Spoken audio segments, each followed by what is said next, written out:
नमस्कार दोस्तों, मैं नाज़िम खान आप सभी का स्वागत करता हूं। दोस्तों, जैसा कि आप सभी अवगत हैं कि कोविड की वजह से आप लोगों की नियमित ऑफलाइन कक्षाएं अभी स्थगित हैं और SART के निर्देशानुसार ऑनलाइन कक्षाएं चलाने का निर्देश मिला है। इसी क्रम में मैं आज थर्ड सेमेस्टर का अपना टॉपिक लेकर आया हूं।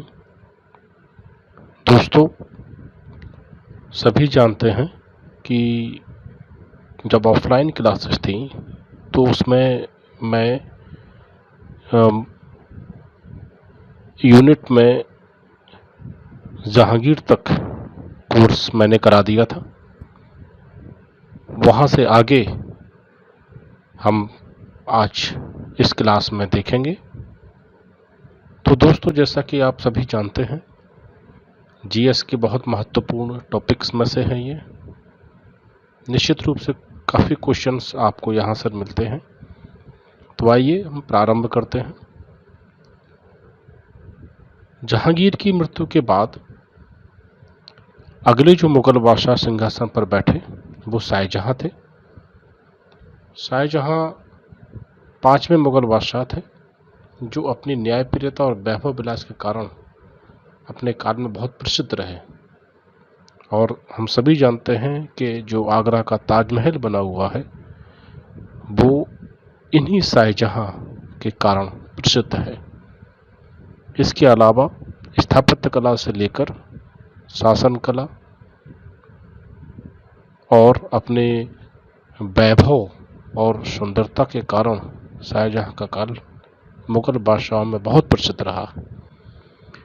तो जैसा कि आप स्लाइड में देख पा रहे हैं, शाहजहां का जीवन परिचय है ये। शाहजहां का एक पोर्ट्रेट यहाँ लगाया हुआ है। आगे बढ़ते हैं। शाहजहां का जीवन परिचय। जहांगीर की मौत के बाद बहुत छोटी उम्र में ही शाहजहां को मुगल उत्तराधिकारी के रूप में चुना गया। 1627 में जब जहांगीर की मृत्यु हुई, इसके बाद ये सिंहासन पर बैठे और इनके काल को मुगल शासन का स्वर्णकाल और भारतीय सभ्यता का सबसे समृद्ध काल कहा जाता है। जीवन परिचय बारे में देखिए, स्लाइड सामने है। शाहजहां का जो जन्म हुआ था वो राजा उदय सिंह की पुत्री जगत गोसाई, जिनको हम जोधा भाई के नाम से भी जानते हैं, वो उनके गर्भ से हुआ था। बचपन का नाम खुर्रम था। खुर्रम जहांगीर का सबसे छोटा पुत्र था जो बहुत ही कुशाग्र बुद्धि, साहसी और शौकीन बादशाह था। 20 वर्ष की आयु में नूरजहां के भाई आसफ खां की पुत्री अर्जुमंद बानो बेगम से इनका विवाह हुआ। यही अर्जुमंद बानो बेगम मुमताज महल के नाम से फेमस हुई और इन्हीं मुमताज महल की याद में शाहजहां ने आगरा में यमुना नदी के किनारे ताजमहल की स्थापना करवाई थी। दोस्तों, प्रारंभिक शाहजहां का जो जीवन परिचय है वो बहुत ही ख्यातिपूर्ण रहा है। बहुत से प्रतिष्ठित व्यक्ति शाहजहां के दरबार में आते थे और शाहजहां के ठाट बाट और वैभव को देखकर चकित रह जाते थे। शाहजहां के शासनकाल की सबसे बड़ी देन आगरा और दिल्ली में निर्मित बहुत विशाल और आलीशान खूबसूरत वो इमारतें जो शाहजहां के वैभव का परिचय देती हैं। शाहजहां के प्रारंभिक समय में जब वो शहजादा था, उस समय उसको 8000 जात और 5000 सवार का मनसब मिला। अर्जुमंद बानो बेगम से विवाह हुआ और सभी जानते हैं कि जब जहांगीर ने चित्तौड़ विजय के लिए खुर्रम को भेजा और उस विजय में सफलता के लिए जहांगीर बहुत प्रसन्न हुआ और खुर्रम को शाहजहां की उपाधि प्रदान की। सिंहासन शाहजहां को ऐसे ही प्राप्त नहीं हुआ, बहुत दिक्कतें हुई।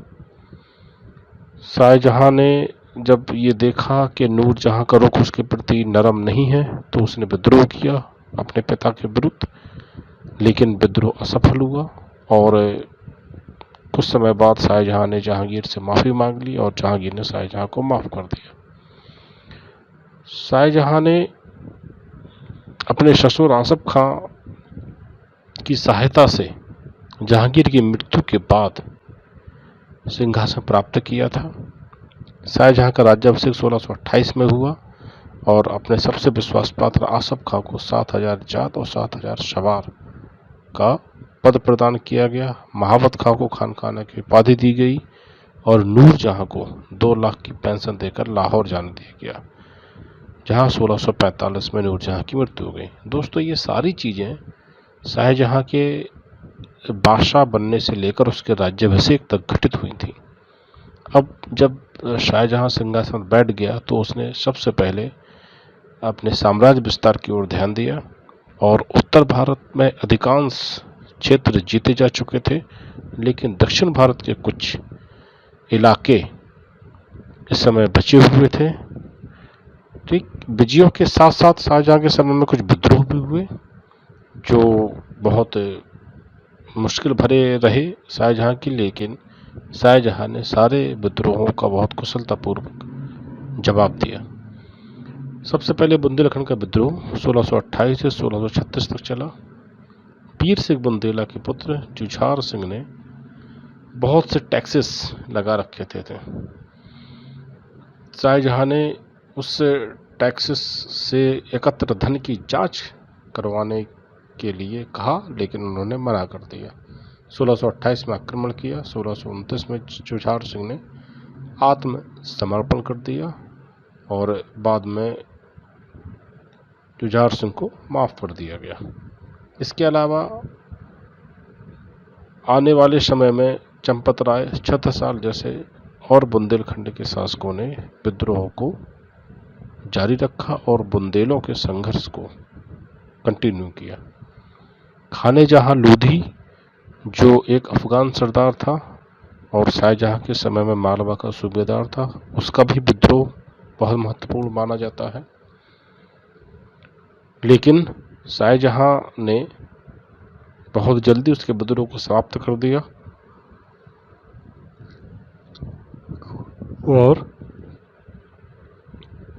1631 तक खाने जहां का विद्रोह समाप्त हो गया। पुर्तगालियों का प्रभाव इस समय तक बहुत बढ़ गया था, इसीलिए शाहजहां ने 1632 में उनके महत्वपूर्ण व्यापारिक केंद्र हुगली पर अधिकार कर लिया। शाहजहां के समय में दक्कन और गुजरात में भीषण अकाल भी पड़ा, जिसका उल्लेख अंग्रेज व्यापारी पीटर मुंडी ने भी किया।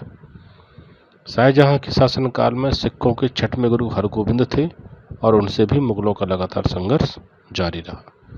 विजयों की बात करते हैं। शाहजहां ने 2 महत्वपूर्ण विजय अपने शासनकाल में की, अहमदनगर और बीजापुर। अहमदनगर में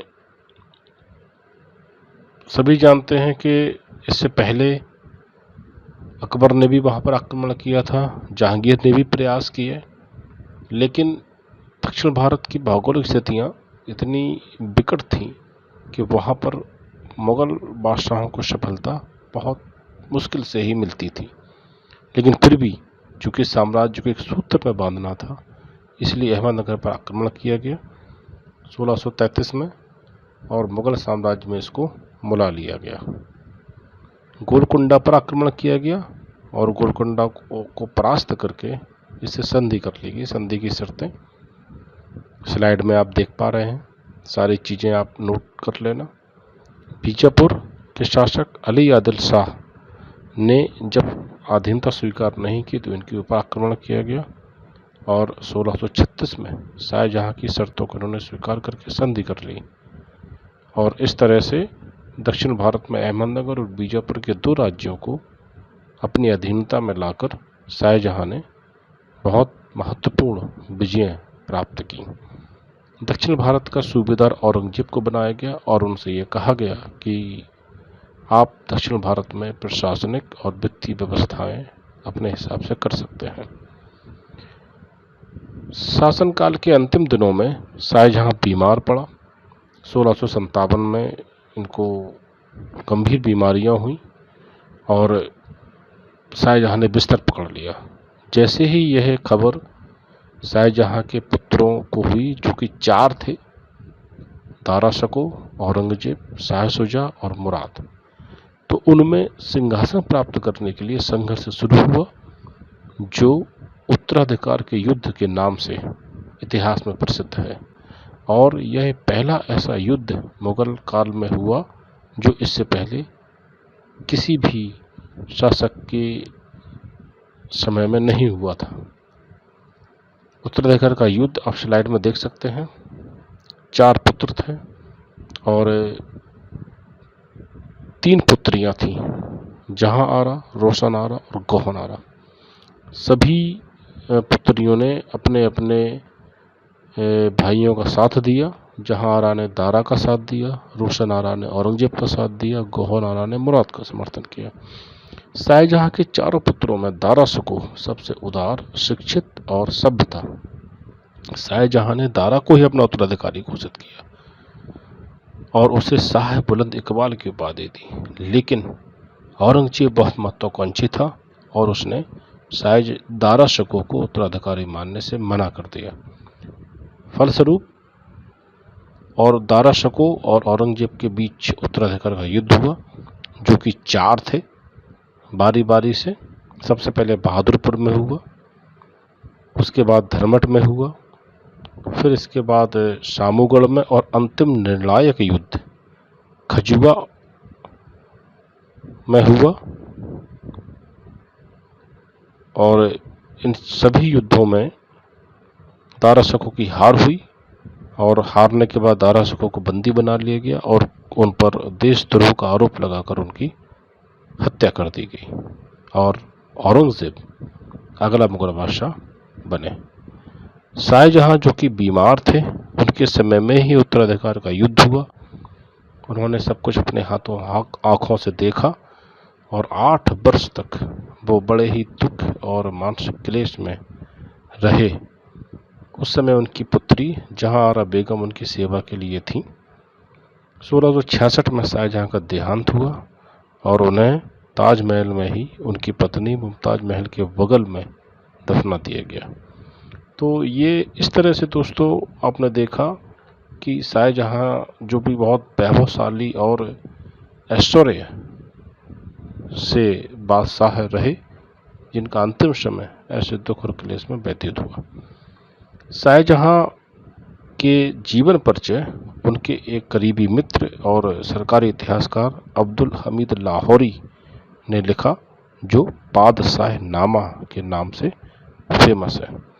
दोस्तों, आज की क्लास में इतना ही। अगले वीडियो में हम शाहजहां के आगे की स्थापत्य कला के बारे में अध्ययन करेंगे। तब तक के लिए धन्यवाद। सभी लोग सुरक्षित रहें।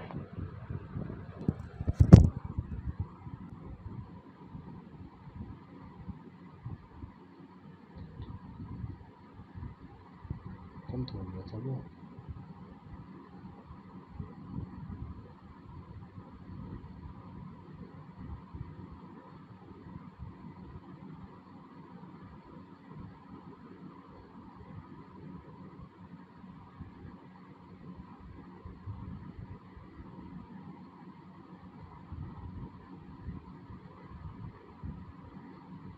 तो